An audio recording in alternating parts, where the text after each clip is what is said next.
बुलेटिनच्या सुरुवातीला बातमी अतिशय मोठी आणि महत्त्वाची राजकीय वर्तुळातून आहे, कारण अजित पवार यांची जी ईडी चौकशी आहे ती सुरूच राहणार असल्याचं सूत्रांनी सांगितलंय। अजित पवार यांच्या विरोधात ईडी तपास बंद होणार नाहीये असंही सूत्रांनी म्हटलंय। सिंचन आणि सहकारी बँक घोटाळा प्रकरणीची जी चौकशी आहे ती सुरूच राहणार आहे। ईडी कडून अजूनही क्लोजर रिपोर्टही आलेला नाहीये। तर बेनामी संपत्ती प्रकरणी प्राप्तिकर विभागाने महाराष्ट्राचे उपमुख्यमंत्री अजित पवार यांना क्लीन चिट दिलेली आहे, तरी सुद्धा अजित पवार यांची ईडी चौकशी मात्र सुरू राहणार आहे। सिंचन घोटाळा आणि सहकारी बँक घोटाळा प्रकरणी ईडीचा तपास सुरू राहणार अशी माहिती सूत्रांकडून मिळते। महाराष्ट्राचे उपमुख्यमंत्री अजित पवार यांना बेनामी संपत्ती प्रकरणामध्ये क्लीन चिट जरी मिळाली असली तरी त्यांचा त्रास मात्र संपलेला नाहीये।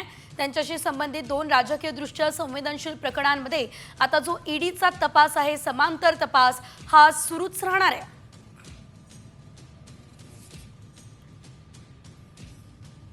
तर एकीकडे आपण बघितलं, साधारणतः 2 ते 3 दिवसांपूर्वीच अजित पवार यांना क्लीन चिट देण्यात आलेली होती।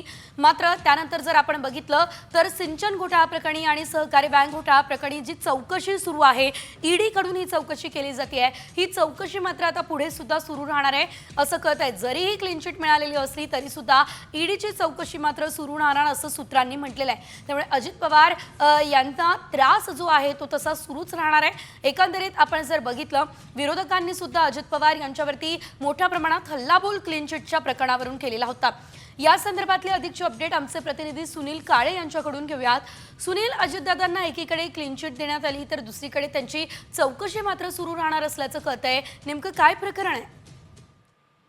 या प्रकरणामध्ये दोन गोष्टी की इन्कम टॅक्स आणि ईडीच्या दोन वेगवेगळ्या संस्था या कारवाया करत होत्या आणि ईडीच्या बरोबरची चौकशी सुरू आहे ती सुरूच राहणार आहे। त्या संदर्भातला क्लीन चिट दिल्याची चर्चा होती, पण ती चौकशी सुरू असल्याची माहिती समोर येते।